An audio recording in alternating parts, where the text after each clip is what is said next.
Okay, time to read a little more from Bhagavad-gītā. Krishna Chaitanya, Prabhu Nityananda, Shri Advaita Gadadhar, Shiva Sri Gaur Bhaktivinoda. This is chapter 2, contents of the Gita summarized. Krishna Chaitanya.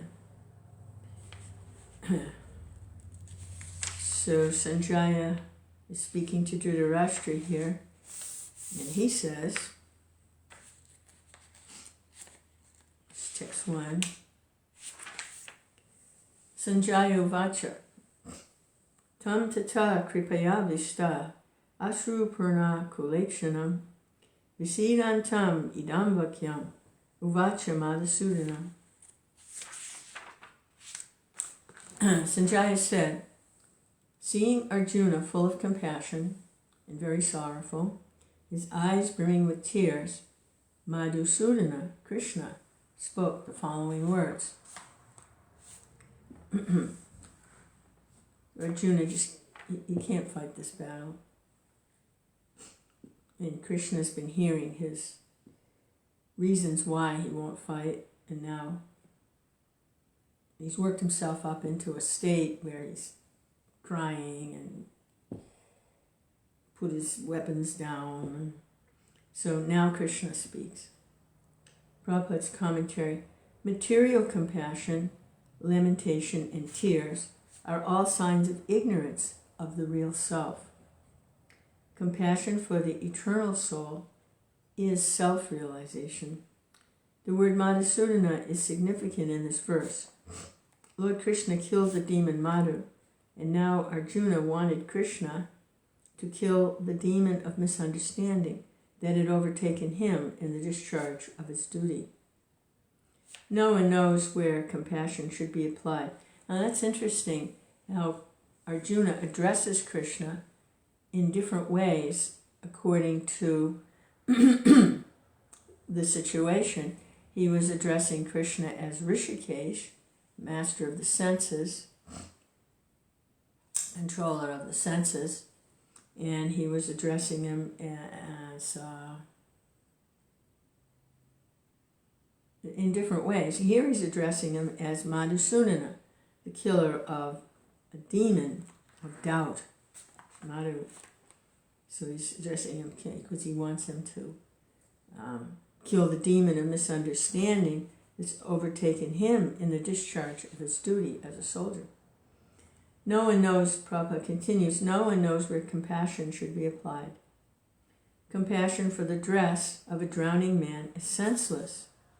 A man fallen in the ocean of nescience cannot be saved simply by rescuing his outward dress, the gross material body. One who does not know this and laments for the outward dress is called a Sudra, or one who laments unnecessarily. Arjuna was a Kshatriya, and this conduct was not expected from him. Lord Krishna, however, can dissipate the lamentation of the ignorant man, and for this purpose Bhagavad-gītā was sung by him. This chapter instructs us in self-realization by an analytical study of the material body and the spirit soul, as explained by the Supreme Authority, Lord Śrī Kṛṣṇa. This realization is made possible by working with the fruit of being situated in the fixed conception of the real self. So, devotional service. The realization of the material body and the spirit soul, their relationship, by engaging the material body and the intelligence in Krishna consciousness, the fixed conception of the self.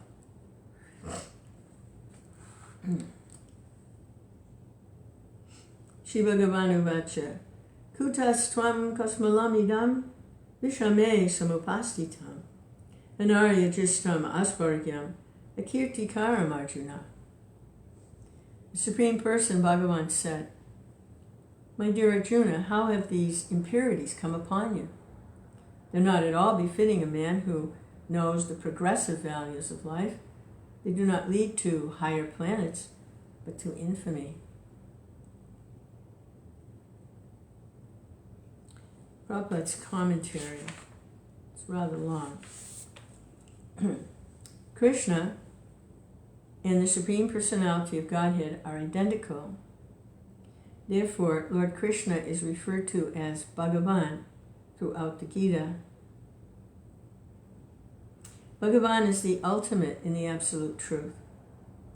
Absolute truth is realized in three phases of understanding, namely Brahman, the impersonal, all-pervasive spirit; Paramatma, the localized aspect of the Supreme within the heart of all living entities; and Bhagavan, the Supreme Personality of Godhead, Lord Krishna. In the Srimad Bhagavatam, this conception of the absolute truth is explained thus. Vedanti tathā vidhas tattvam yad janam atmayam rameti paramatmeti bhagavaniti satyate. Translation: the absolute truth is realized in three phases of understanding by the knower of the absolute truth, and all of them are identical. Such phases of the absolute truth are expressed as Brahman, Paramatma, and Bhagavan. It's the first canto, second chapter, Bhagavatam. These three divine aspects can be explained by the example of the sun, which also has three different aspects, namely the sunshine, the sun surface, and the sun planet itself. One who studies the sunshine only is the preliminary student. One who understands the sun's surface is further advanced, and one who can enter into the sun planet is the highest. Ordinary students who are satisfied by simply understanding the sunshine, its universal pervasiveness, and the glaring effulgence of its impersonal nature, may be compared to those who can realize only the Brahman feature of the absolute truth. A student who has advanced still further can know the sun disk, which is compared to knowledge of the Paramatma feature of the absolute truth. And a student who can enter into the heart of the sun planet is compared to those who realize the personal features of the Supreme Absolute Truth. Therefore,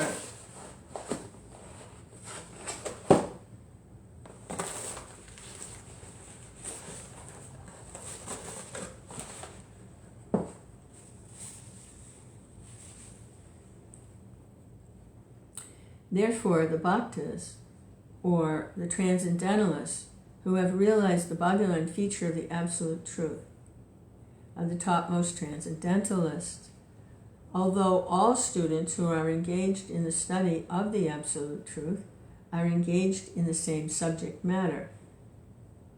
The sunshine, the sun disk, and the inner affairs of the sun planet cannot be separated from one another, and yet the students of the three different phases are not in the same category.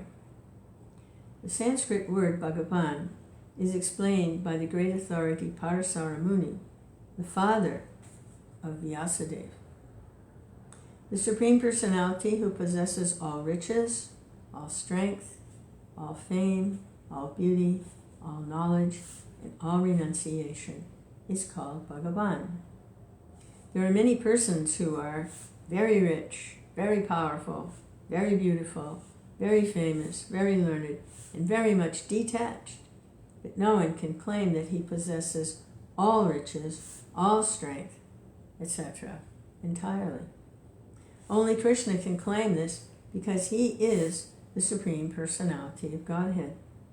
No living entity, including Brahma, Lord Shiva, or Narayan, can possess opulences as fully as Krishna.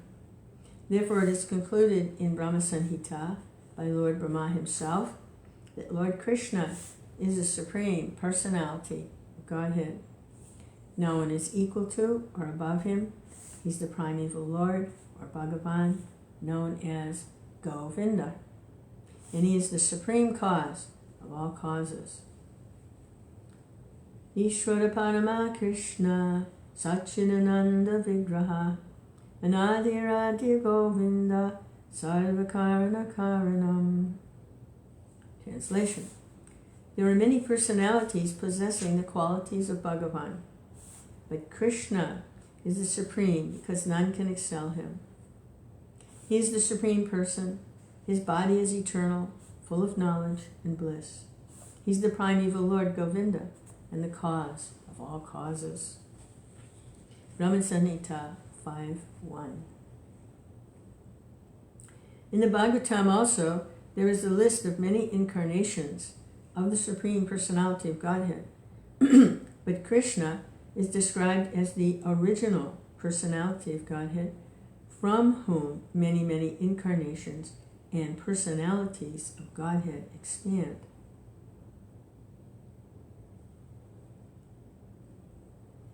Ete chamsa kala pumsa Krishna tu Bhagavan swayam Indrari yakulam lokam mridayanti yuge yuge.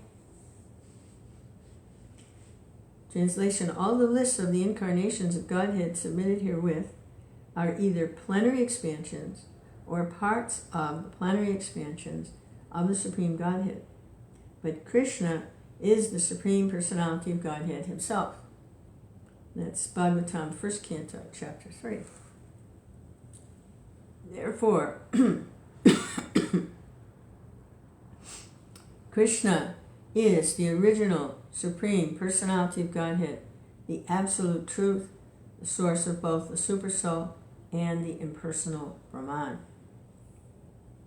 So, Prabhupada is proving there that Krishna is the Supreme Personality of Godhead.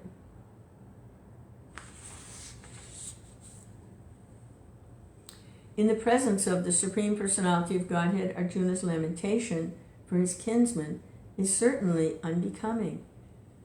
And therefore Krishna expressed his surprise with the word kutas, where from? Such unmanly sentiments were never expected from a person belonging to the civilized class of men known as Aryans. The word Aryan is applicable to persons who know the value of life and have a civilization based on spiritual realizations.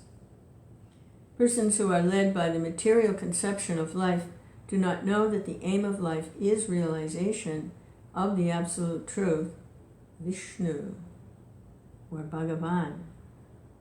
And they're captivated by the external features of the material world, and therefore they do not know what liberation is.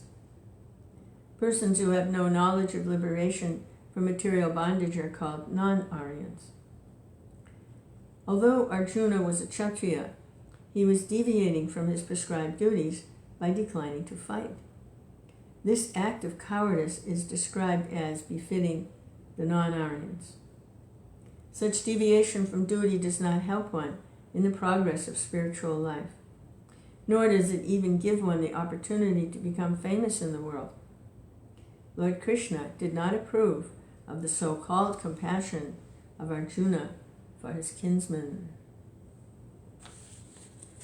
Hare Krishna, Krishna Krishna, Hare Hare, Hare Rama, Rama Rama, Hare Hare.